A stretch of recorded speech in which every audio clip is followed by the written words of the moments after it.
Dear students, আজি অৰ্থবিজ্ঞানৰ ইকনমিক্সৰ এটা অতি গুৰুত্বপূৰ্ণ বিষয়ৰ পৰা আলোচনা কৰিবলৈ আগবাঢ়িছোঁ। এটা বেছিক কনচেপ্ট আৰু টপিকটো হৈছে মাইক্ৰ' ইকনমিক্স এণ্ড মেক্ৰ' ইকনমিক্স, অৰ্থাৎ ব্যষ্টিবাদী অৰ্থবিজ্ঞান আৰু সমষ্টিবাদী অৰ্থবিজ্ঞান। যদি আমি ইকনমিক্সৰ ছাবজেক্ট মেটাৰ অৰ্থাৎ অৰ্থবিজ্ঞানৰ বিষয়বস্তুটোক যদি আমি ক্লাছিফাই কৰোঁ, ডিভাইড কৰোঁ, তেতিয়াহ'লে আমি দুটা ভাগ পাম। এটা হৈছে মাইক্ৰ' ইকনমিক্স আৰু এটা হৈছে মেক্ৰ' ইকনমিক্স। অৰ্থাৎ আমি অৰ্থবিজ্ঞানত যিখিনি বিষয়বস্তু আলোচনা কৰোঁ বা যিমানখিনি বিষয়বস্তু অধ্যয়ন কৰোঁ, সেই অধ্যয়ন কৰা বিষয়বস্তুসমূহক যদি আমি ডিভাইড কৰি দিওঁ আৰু ডিভাইড কৰি পেলাই যদি অধ্যয়ন কৰিব বিচাৰোঁ, তেতিয়াহ'লে আমি দুটা ভাগ পাম, আৰু এটা হৈছে ব্যষ্টিবাদী অৰ্থবিজ্ঞান অৰ্থাৎ মাইক্ৰ' ইকনমিক্স আৰু আনটো হৈছে সমষ্টিবাদী অৰ্থবিজ্ঞান বা মেক্ৰ' ইকনমিক্স। এতিয়া এই মাইক্ৰ' ইকনমিক্স আৰু মেক্ৰ' ইকনমিক্স এই শব্দ দুটা বা এই ধাৰণা দুটানো ক'ৰ পৰা আহিল, তাৰ অৰিজিনটোনো কি, বা অৰ্থবিজ্ঞানতনো কেনেকৈ এই শব্দ দুটাৰ আহিল বা কোনে তাক প্ৰথমে ব্যৱহাৰ কৰিলে, সেই বিষয়ে জানো আহা। Ragnar Frisch was the first to use the terms micro and macro in economics in 1933. অৰ্থাৎ 1933 চনত ৰেগনাৰ ফ্ৰিছ নামৰ অৰ্থনীতিবিদজনে এই ধাৰণাটা ব্যৱহাৰ কৰিছিল। কুৱেশ্যন আহিব পাৰে যে অৰ্থবিজ্ঞানত মাইক্ৰ' আৰু মেক্ৰ' শব্দ দুটা কোনে প্ৰথমে ব্যৱহাৰ কৰিছিল আৰু কেতিয়া ব্যৱহাৰ কৰিছিল। আনচাৰটো হ'ব যে ৰেগনাৰ ফ্ৰিছে মাইক্ৰ' আৰু মেক্ৰ' এই শব্দ দুটা পোনপ্ৰথমৰ বাবে ইকনমিক্সত ব্যৱহাৰ কৰিছিল আৰু কেতিয়া ব্যৱহাৰ কৰিছিল, 1933 চনত। The term microeconomics is derived from the Greek word micros, অৰ্থাৎ মাইক্ৰ'ইকনমিক্সত যিটো মাইক্ৰ' শব্দ আমি পালোঁ, ডাইৰেক্টলি আহি পেলাই তাৰ ব্যৱহাৰ হোৱা নাই। সেই মাইক্ৰ' শব্দটো আকৌ আহিছে গ্ৰীক শব্দ মাইক্ৰছৰ পৰা। আমি যদি তাক স্পেল কৰোঁ, কেনেকৈ হ'ব? MIKROS। গ্ৰীক শব্দৰ পৰা আহিছে, আৰু গ্ৰীক শব্দটো আছিলে মাইক্ৰছ, যাৰ অৰ্থটো আছিলে স্মল। আনহাতে মেক্ৰ' ইকনমিক্স শব্দটো আকৌ সেই একেই গ্ৰীক শব্দৰ পৰা আহিছে। গ্ৰীক শব্দটো হৈছে মেক্ৰছ, MAKROS, আৰু এই মেক্ৰ' শব্দটোৰ অৰ্থটো হৈছে লাৰ্জ। গতিকে আমি ইয়াৰ অৰিজিনটো গম পালোঁ, ক'ৰ পৰা ডিৰাইভ কৰা হ'ল মাইক্ৰ' আৰু মেক্ৰ' শব্দ দুটা। ইয়াত কৈছে যে the term microeconomics is derived from the Greek word micros meaning small, and the term macroeconomics is derived from the Greek word macros meaning large. এতিয়া সেই মাইক্ৰ' শব্দটোৰ অৰ্থটো আমি কি পালোঁ অসমীয়াত? ক্ষুদ্ৰ বা সৰু। আৰু মেক্ৰ' ইকনমিক্সৰ মেক্ৰ' শব্দটোৰ অৰ্থটো হৈছে বৃহৎ বা ডাঙৰ। গতিকে ইয়াৰ পৰা আমি অনুমান কৰিব পাৰোঁ যে মাইক্ৰ' ইকনমিক্স আৰু মেক্ৰ' ইকনমিক্সৰ বিষয়বস্তুটোনো কেনেকুৱা হ'ব বা সিহঁতৰ পৰিসৰবোৰনো কেনেকুৱা হ'ব।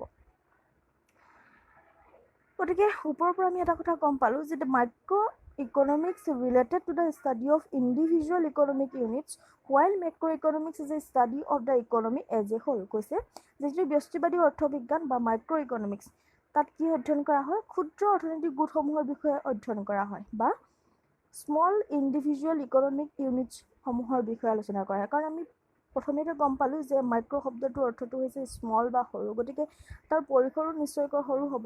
আৰু সেই পৰিসৰটো সৰু হোৱাৰ কাৰণটো হৈছে যে তাত কিহৰ বিষয়ে অধ্যয়ন কৰা হয়? ক্ষুদ্ৰ অৰ্থনৈতিক গোটসমূহৰ বিষয়ে অধ্যয়ন কৰা হয়। এতিয়া ক্ষুদ্ৰ অৰ্থনৈতিক গোটসমূহ বা ইণ্ডিভিজুৱেল স্মল ইকনমিক ইউনিটছবোৰনো কি কি বা কেনেকুৱা ধৰণৰ হ'ব পাৰে, সেইটো আমি পিছলৈ পাম।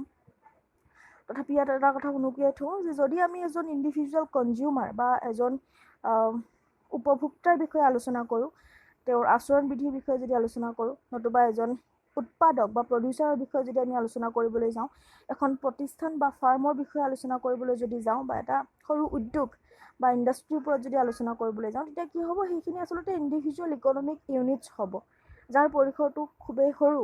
গতিকে সেইখিনি ক'ত সোমাব? ব্যষ্টিবাদী অৰ্থবিজ্ঞান বা মাইক্ৰ' ইকনমিক্সত সোমাব। ইয়াত আন এটা কৈছে যে সমষ্টিবাদী অৰ্থবিজ্ঞানত সামগ্ৰিকভাৱে অৰ্থনীতি এখনৰ সমস্যাসমূহৰ বিষয়ে আলোচনা কৰা হয়।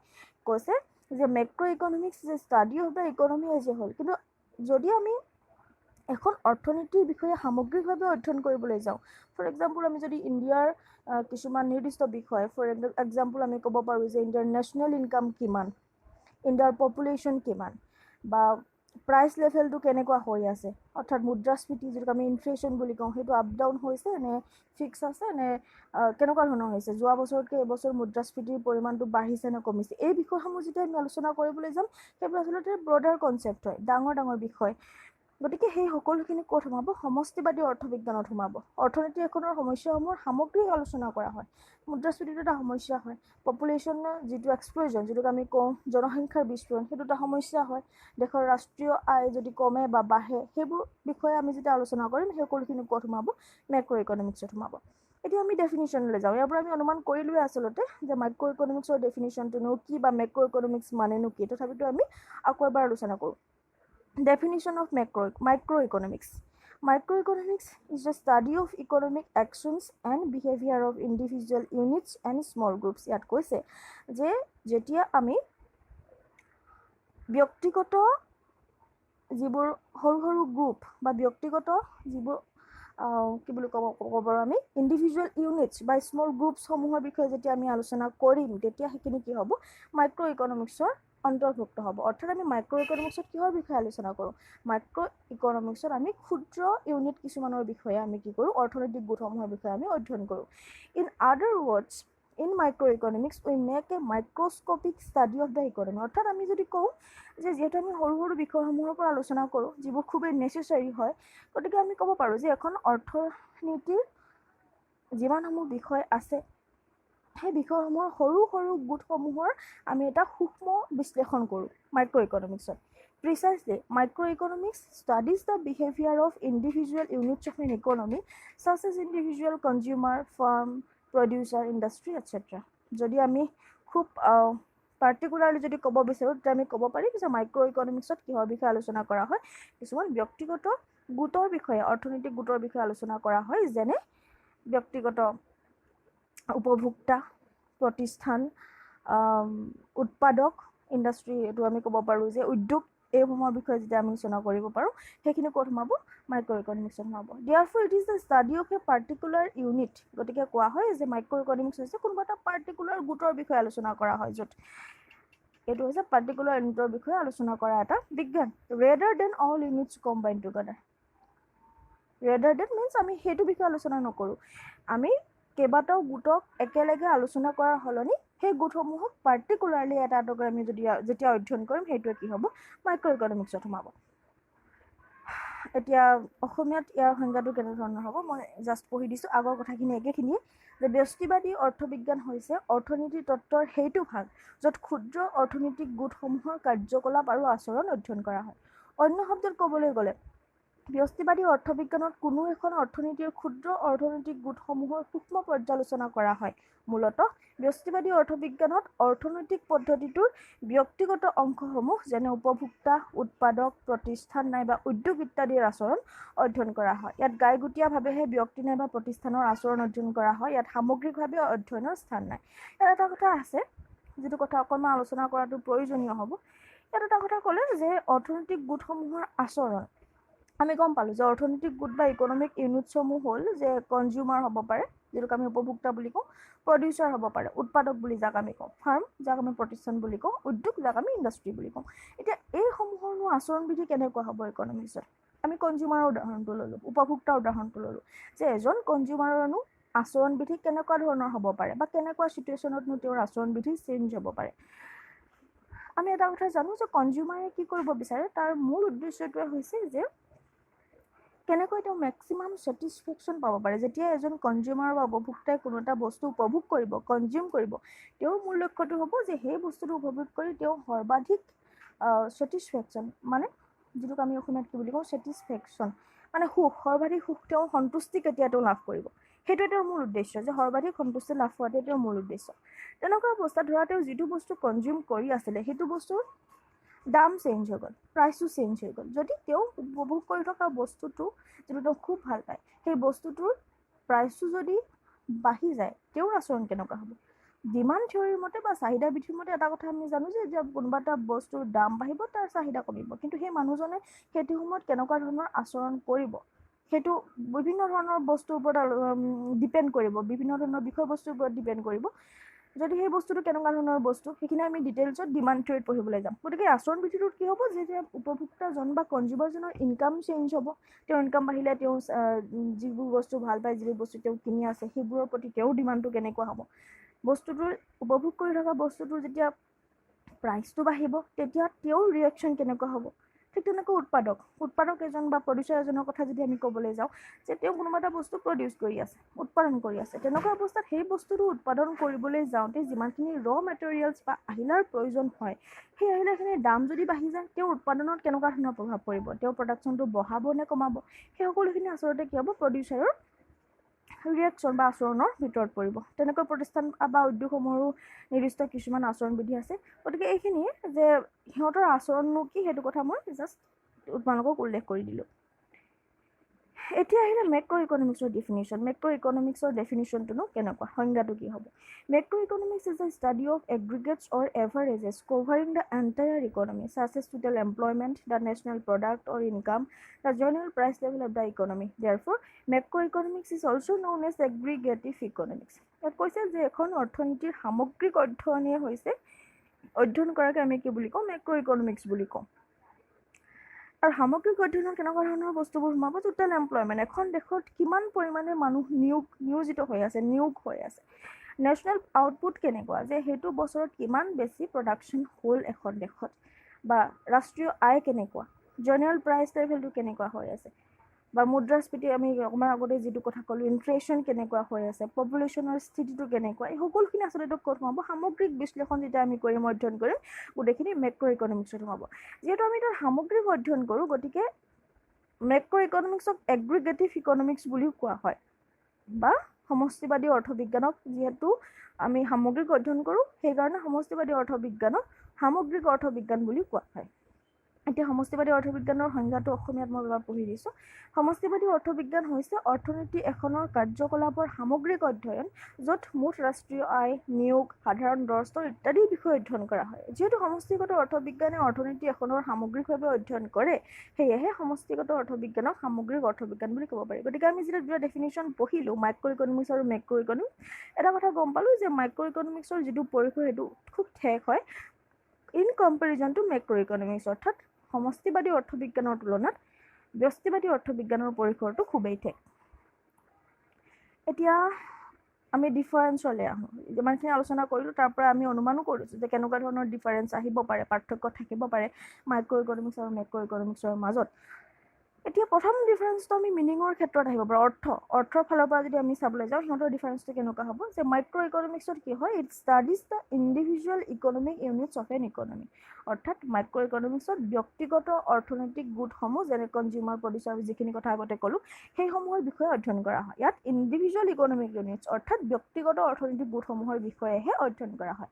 কিন্তু মেক্ৰ' ইকনমিক্সত কি হয়, it studies the economy as a whole. ইয়াত কি কৰা হয় যে ইকনমিখনৰ সামগ্ৰিক এটা অধ্যয়ন কৰা হয়, একেলগে এজ এ হোল অধ্যয়ন কৰা হয়, সামগ্ৰিকভাৱে অৰ্থনৈতিক কাৰ্যকলাপসমূহ অধ্যয়ন কৰা হয়। এইটো ডিফাৰেঞ্চ। মাইক্ৰ' ইকনমিক্সত কি কৰা হয়, ইণ্ডিভিজুৱেল ইকনমিক ইউনিটছৰ বিষয়ে আলোচনা কৰা হয়, কিন্তু মেক্ৰ' ইকনমিক্সত কি কৰা হয়, ইকনমিখনৰ বিষয়ে এজ এ হোল ষ্টাডি কৰা হয়।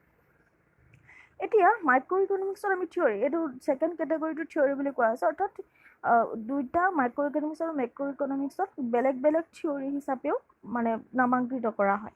মাইক্ৰ' ইকনমিক্সক কি বুলি কোৱা হয়, it is also' called theory of price. কৈছে যে ব্যক্তিগত অৰ্থবিজ্ঞানক, ব্যক্তিগত বা ব্যষ্টিবাদী একেটাই, ব্যক্তিগত অৰ্থবিজ্ঞানক দৰ তত্ত্ব বুলি কোৱা হয়। এতিয়া প্ৰাইচ থিয়ৰী বুলিনো কিয় কোৱা হয়? ব্যক্তিগত অৰ্থবিজ্ঞানক আমি জানো যে প্ৰাইচ ডিটাৰমিনেশ্যন, কোনোবা এটা বস্তুৰ প্ৰাইচ কেনেকৈ ডিটাৰমাইন কৰা হয় সেইটোৰ বিষয়ে আলোচনা কৰা হয়। লগতে উৎপাদনৰ যিমানখিনি উপাদান, এলিমেণ্টছ অফ প্ৰডাকশ্যন যিমানখিনি আছিলে, কি আছিলে সেইকেইটা? Land, labour, capital and এণ্টাৰপ্ৰিনিয়ৰ।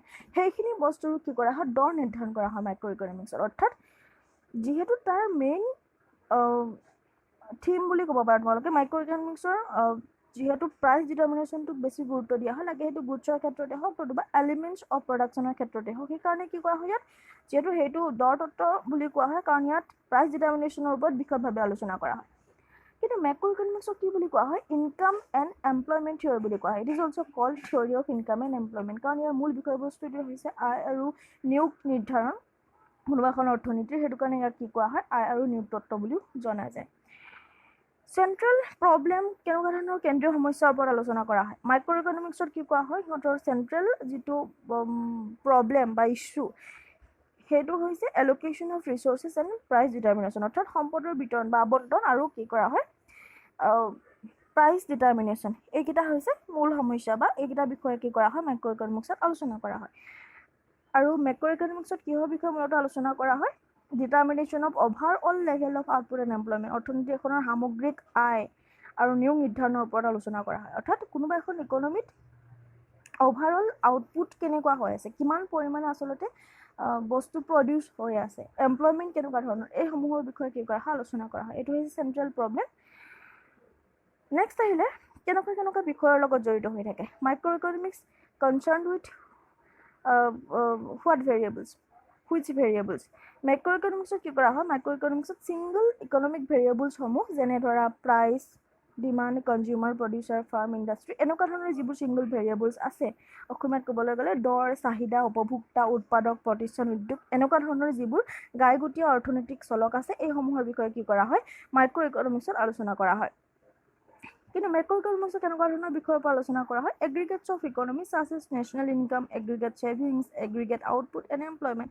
অৰ্থাৎ ৰাষ্ট্ৰীয় আয় সামগ্ৰিক জমাপুঞ্জী সামগ্ৰিক উৎপাদন আৰু নিয়োগ ইত্যাদিৰ লগত জড়িত এইখিনি আচলতে এজ এ হোল ইকনমিখনৰ কিছুমান ভেৰিয়েবল যিবোৰৰ বিষয়ে মেক্ৰ' ইকনমিক্সত আলোচনা কৰা হয় স্কোপৰ কথা মই অকণমান আগতে ক'লোঁ যদি পৰিসৰৰ ফালৰ পৰা চাওঁ তাতো আমি এটা ডিফাৰেঞ্চ বিচাৰি পাম যে মাইক্ৰ' ইকনমিক্সৰ পৰিসৰটো ঠেক হয় নেৰ' হয় আৰু মাইক্ৰ' ইকনমিক্সৰ পৰিসৰটো ৱাইড হয় বা বহল হয় এতিয়া 6 নম্বৰ যিটো ডিফাৰেঞ্চ সেইটো হৈছে যে কিছুমান অভিধাৰণৰ ওপৰত দুইটা মাইক্ৰ' ইকনমিক্স আৰু মেক্ৰ' ইকনমিক্স প্ৰতিষ্ঠিত যে কিছুমান ধাৰণা লৈ পেলাইহে দুইটা ভাগ অৰ্থনীতিৰ দুইটা ভাগ আগবাঢ়ে মাইক্ৰ' ইকনমিক্সত কি এজিউম কৰা হয় মাইক্ৰ' ইকনমিক্সত এইবুলি এজিউম কৰা হয় যে যিমানবোৰ মেক্ৰ' ভেৰিয়েবলছ আছে সমষ্টিবাদী অৰ্থবিজ্ঞানৰ যিমানবোৰ চলক আছে সেই সকলোখিনিক ফিক্স বুলি ধৰা হয় অৰ্থাৎ যেতিয়া আমি আলোচনা কৰিম যে মাইক্ৰ' ইকনমিক্সত ফৰ এক্সাম্পল আমি প্ৰাইচ ডিটাৰমিনেশ্যন এনেকুৱা এটা বিষয় পঢ়ি আছোঁ তেনেকুৱা অৱস্থাত আমি ধৰি লওঁ যে নেশ্যনেল ইনকাম নেশ্যনেল ছেভিং এনেকুৱা ধৰণৰ যিমানবোৰ ভেৰিয়েবল আছে সেইবোৰ ফিক্স থাকে আমি তেনেকৈ ধৰি লওঁ ঠিক তেনেকৈ মেক্ৰ' ইকনমিক্সত কি বুলি ধৰা হয় it assumes micro' variables as constant ব্যষ্টিবাদী অৰ্থবিজ্ঞানৰ চলকসমূহৰ স্থিৰ বুলি বিবেচনা কৰা হয় ইয়াত individual consumer decision producer decision এনেকুৱা ধৰণৰ বিষয়বস্তুসমূহ মেক্ৰ' ইকনমিক্সত ফিক্স থাকে বুলি ধৰি লোৱা হয় সেইখিনিয়ে ডিফাৰেঞ্চখিনি এইখিনি ক'বলৈ যাওঁতে আৰু এটা কথা তোমালোকে ডিফাৰেঞ্চ লিখিব পাৰিবা যিটোক আমি অকণমান আগতে পঢ়িছিলোঁ যে মাইক্ৰ' শব্দটো ক'ৰ পৰা আহিছে মেক্ৰ' শব্দটো ক'ৰ পৰা আহিছে তেনেকুৱা এটা ডিফাৰেঞ্চটো তোমালোকে লিখিব পাৰিবা এইখিনিয়ে মাইক্ৰ' ইকনমিক্স আৰু মেক্ৰ' ইকনমিক্সৰ ধাৰণা সিহঁতৰ মাজত কেনেকুৱা ধৰণৰ ডিফাৰেঞ্চ আছে থুলমূলকৈ আলোচনা কৰিলোঁ আশা কৰোঁ উপকৃত হৈছে যদি কিবা খেলি মেলি আছে তেনেহ'লে জনাবা থেংক ইউ